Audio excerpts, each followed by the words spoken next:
आता आपल्या आवडत्या मालिकेचे संपूर्ण भाग मालिका प्रसारित झाल्यानंतर लगेचच पाहू शकता फक्त सन नेक्स्ट वर. भारतातील प्रेक्षकांसाठी मोफत सेवा.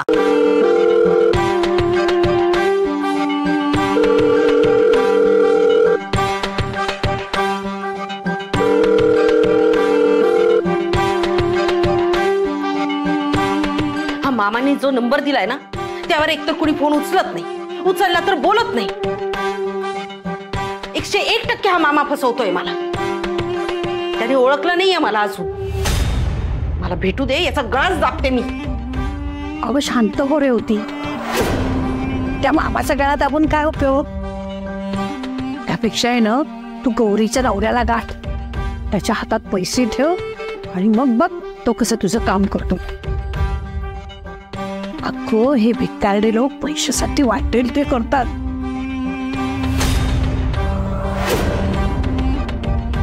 तू का तुझं डोकं चालवते? मला कळत नाही असं वाटतं तुला? तू गौरीचा नवरा कुठे राहतो, काय करतो काय माहिती. त्यात ह्या मामाने दिलेला नंबर खरा की खोटा तेही माहित नाही. कसं शोधणार आहे ते गौरीच्या नवऱ्याला? तेवढं मलाही कळतं रे होती. पण ती नाही का म्हणाली होती तिचा नवरा दारुड्या म्हणून. मग त्याची उतरली की उचलेल ना तो फोन. तू पुन्हा एकदा कर वर त्याला फोन.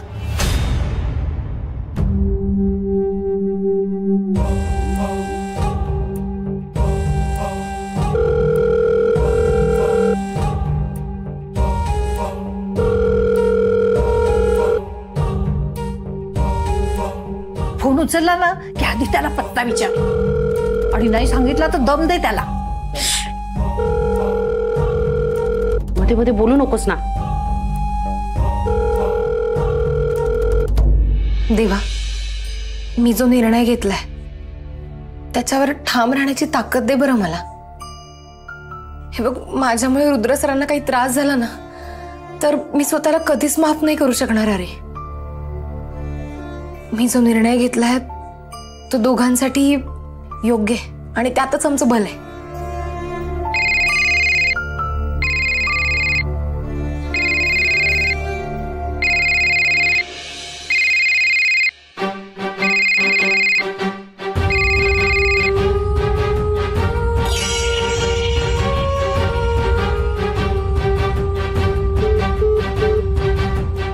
माझा फोन का घेतलास? हा अगं मामी, तू नव्हतीस ना, फोन वाजत होता म्हणून घेतला मी. हा मग वाजू द्यायचा ना. यापुढे माझ्या फोनला हात लावायचा नाही, सांगून ठेवते.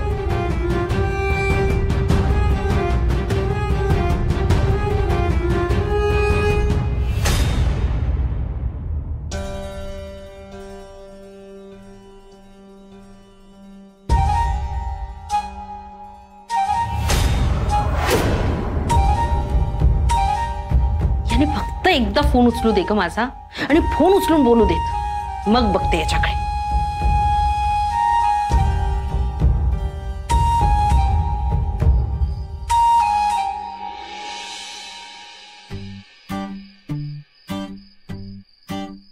काय करतोयस काय तू? अरे एवढ्या पेऱ्या मारल्या तर निम्मा होशील एका महिन्यात. थांब रे, डिस्टर्ब करू नकोस. विचार करू दे मला. कसला विचार करतोस एवढा? अरे प्लॅन ऑफ ऍक्शन काय असायला हवा. आपल्याला आता कूटनीतीने वागायला हवं. एक एक डाव आपल्याला विचारपूर्वक खेळायला हवा.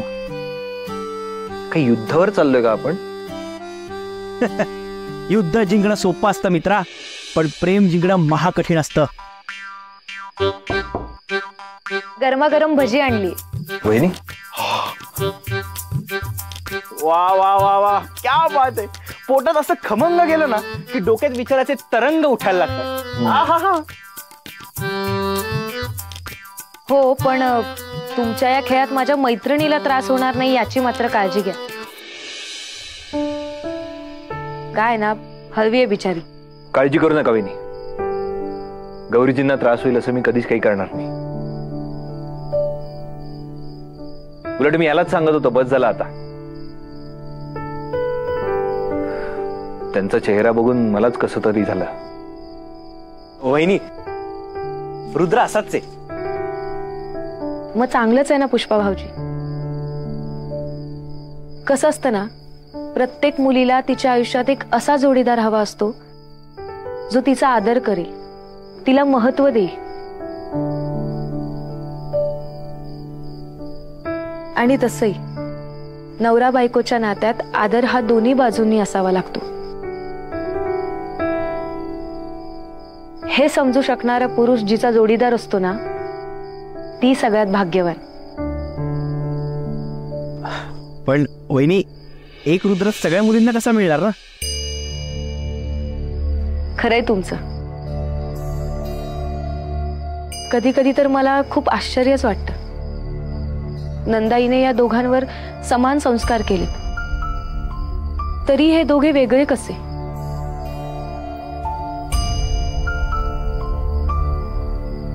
रुद्र भाऊजी जे महिलांचा नेहमी आदर करतात, प्रत्येक वेळी त्यांचा विचार करतात.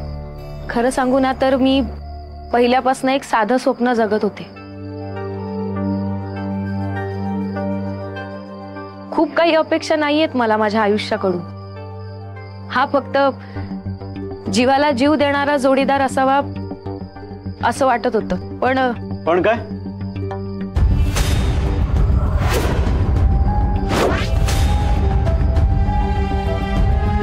बोल ना, पण काय?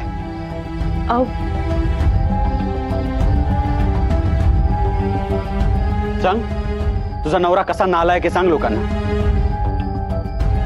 त्याला आनंद तर देऊ शकतच नाहीस.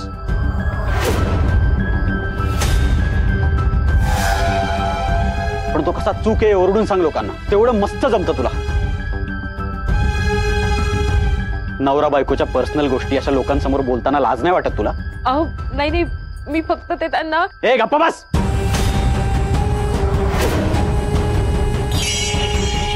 तुला फक्त सगळ्यांची सिंपती हवी, त्यासाठी नवऱ्याची बदनामी करावी लागली तरी काही फरक पडत नाही तुला. अहो हे बघा, खरंच असं काही नाहीये. माझं चुकलं. हवं तर मी तुमच्या पाया पडते. ए भास्कर, तुझी नेहमीची नाटका. तुझ्या तर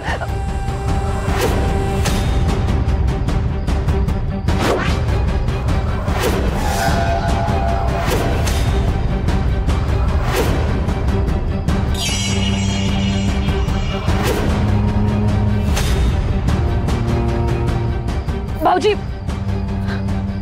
प्लीज प्लीज भाऊजी.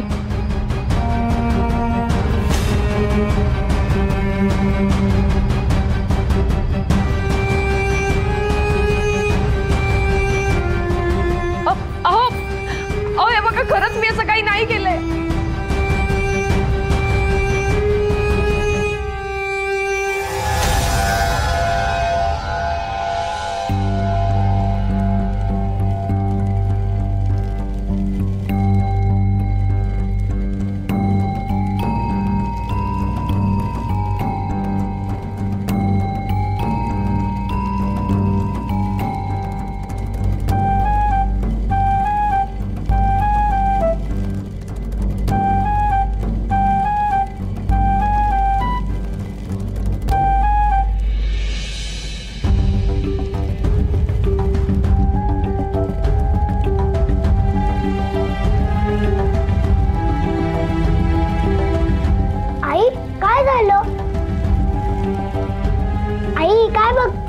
काही शोधतेस का तू? आई, ए आई,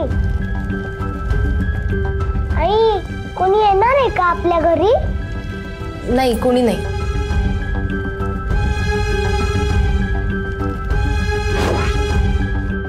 रुद्र सर, आपण एक नाही होऊ शकत. माझ्यामुळे तुम्हाला त्रास झालेला मला नाही चालणार. तुम्हाला त्रास झालेला मला नाही हो सहन होत. मी असं म्हणाले म्हणून तर नाही ना. काय काय काही म्हणालीस का? काही नाही म्हणाले मी.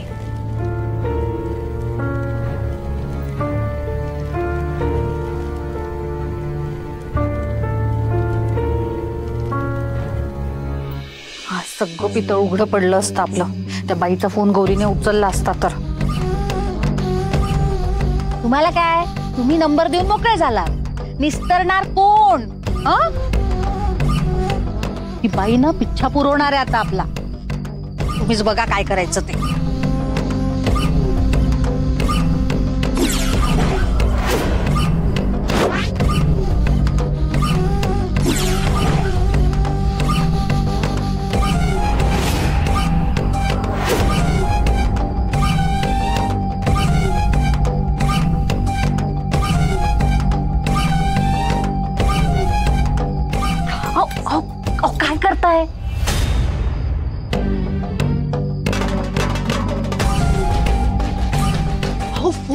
कशाला करताय? अहो, काय नका ना.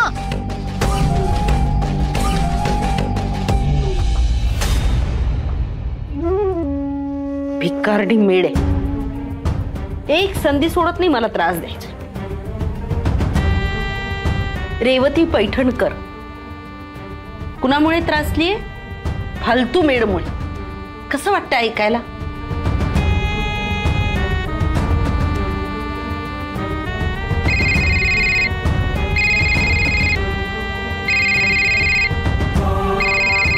गौरीच्या नवऱ्याचा फोन. कोण आहे? कशाला फोन करताय? अक्कल नाहीये का? सारखं सारखं फोन करताय. मी फोन उचलत नाहीये तरी सुद्धा फोन करताय. हॅलो, मला ना जरा गौरी बद्दल. कोण गौरी? अरे मेली ती. हे बघा, परत या नंबरवर फोन करायचा नाही, नाहीतर माझ्या इतकं वाईट कोणी नाही, समजलं? मी फोन मध्ये घुसून मारील, चपलेने मारील. मला ओळखलं नाही तुम्ही. तुम्हाला माहित आहे मी कोण आहे? माझ्या नादी लागायचं नाही, नाहीतर वाट लावून टाकीन. ठेव फोन.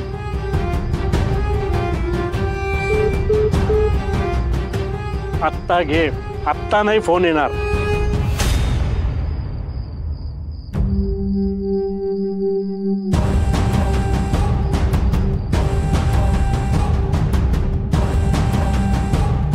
अजूनही नशीब गौरीच्याच बाजूनी आहे.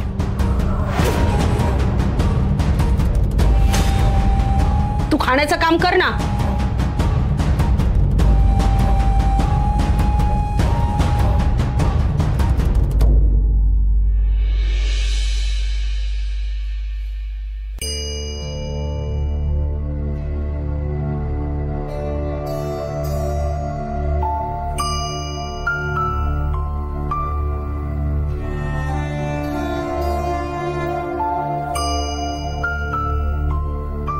कुठे गेले असतील रुद्र सर? रोज या वेळेपर्यंत आलेले असतात. मग आज काय झालं?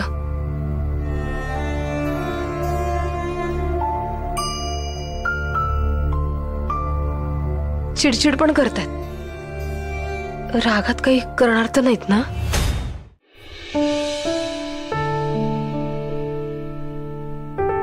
अगं गौरी, रुद्राला नको वाढूस ना आता. तो आला की वाढ, नाही तर गार होईल. चंदू, अरे आहे कुठे रुद्र? आला का नाही अजून? हा दादा, दादा ते दादा हा घरी नाही वाटत. घरी नाही? कुठे गेला? अरे बोलला नाही काय मला? तुला कशाला बोलेल? जिथे बोलायचं असेल तिथे बोलला असेलच.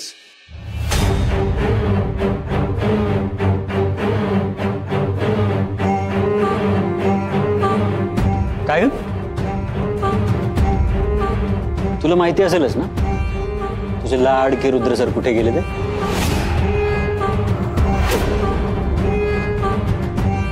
सुमित,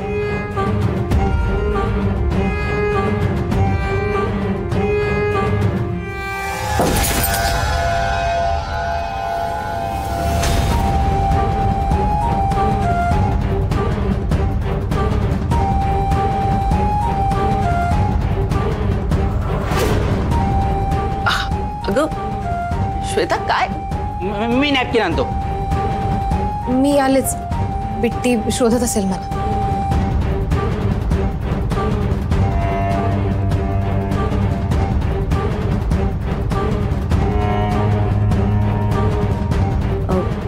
मी आलेच जरा.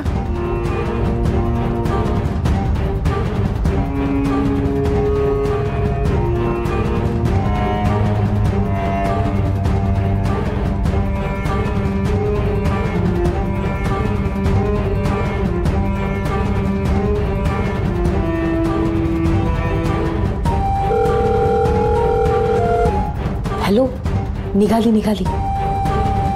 हां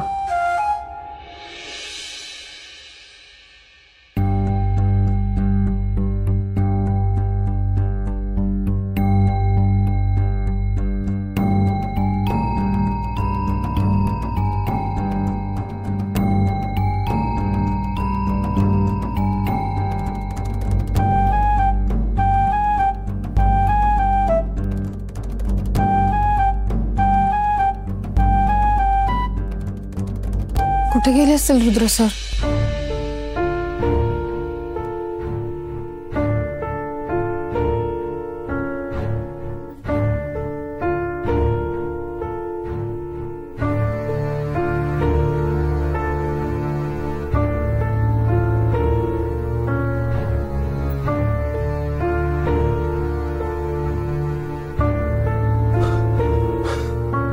कुठे होता?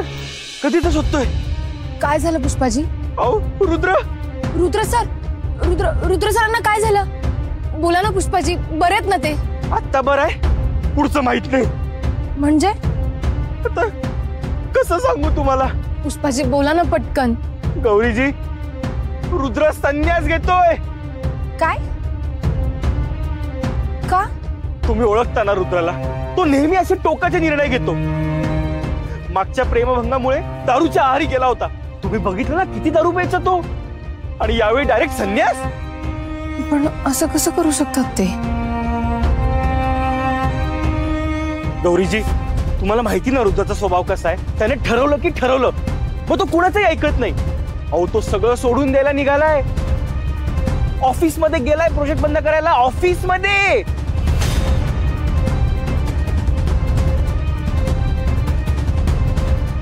गौरीजी, मी रिक्वेस्ट करतो तुम्हाला, प्लीज रुद्राला थांबवाव. तो खूप नुकसान करून घेईल स्वतःच. आता घरच्यांना तरी काय सांगणार? हे सगळं कशामुळे करतोय तो? गौरीजी, तुमच्या मनात त्याच्यासाठी थोडं जरी प्रेम असेल ना, तर प्लीज त्याला संन्यास घेण्यापासून थांबवा. नाहीतर पुढे काय होईल याची कल्पनाही करवत नाही मला.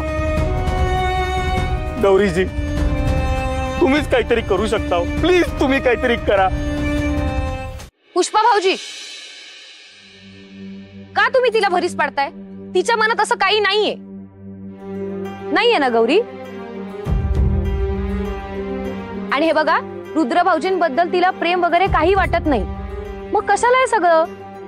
अहो वहिनी, पण रुद्र, हे त्यांना समजायला नको? हा, अहो प्रेम हे काय बळजबरी करून मिळतं का? आणि हे तिने आधीच सांगितलंय, मग कशाला जबाबदार मानताय तिला? आणि हे बघा, ह्या सगळ्यात तिला ओढू नका. हो ना ग गौरी, बरोबर बोलतेय ना मी? हे बघा पुष्पा भाऊजी, या सगळ्यात तिला प्लीज ओढू नका. वहिनी, तुमच्या लक्षात येत नाहीये, रुद्र काहीही करू शकतो. आणि फक्त गौरीजीच त्याला थांबवू शकतात, म्हणून मी रिक्वेस्ट करतोय. पण का? म्हणजे कुठली भावनाच नाहीये तर कशाला ना हे सगळं? आणि तसंही गौरीसाठी त्यांचं नातं मेड आणि मालक इतकंच आहे, कळतंय का? अहो मग त्या मालकासाठी तरी यांना जाऊ द्या ना. हे बघा, हे तुमचं मला काही माहिती नाही, पण गौरी तिच्या निर्णयावर ठाम आहे. आणि तिचं प्रेम नाहीये रुद्र भाऊजींवर. नाहीये ना गौरी? समजलं? हो, मला समजलंय, पण रुद्रला कसं समजावणार? तो बिचारा कायमच प्रेमाला पारखा झालाय. लहान होता तेव्हा बाबा गेले, आईचंही प्रेम नाहीये. सतत हारत आलाय तो प्रेमात. आता मी तरी त्याला कसं समजू? कसा सावरू मी त्याला? गौरीजी, वेळ निघून गेल्यावर तुम्ही हो म्हणालात तर त्याचा काहीच फायदा होणार नाही. गौरीजी, मी काही चुकीचं बोलत असेल तर प्लीज मला माफ करा. मला तरी असं वाटतंय फक्त तुमचा होकारच रुद्राला थांबवू शकतो.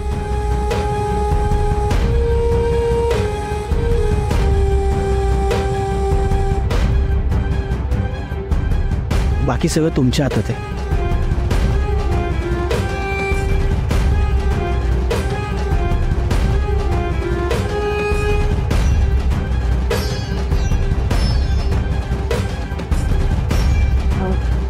गौरी, तू कुणाचंही काही ऐकू नकोस हा. पण रुद्र भाऊजींचं जाऊ दे, त्यांचं सोड. तुझं ठरलंय ना, मग झालं तर.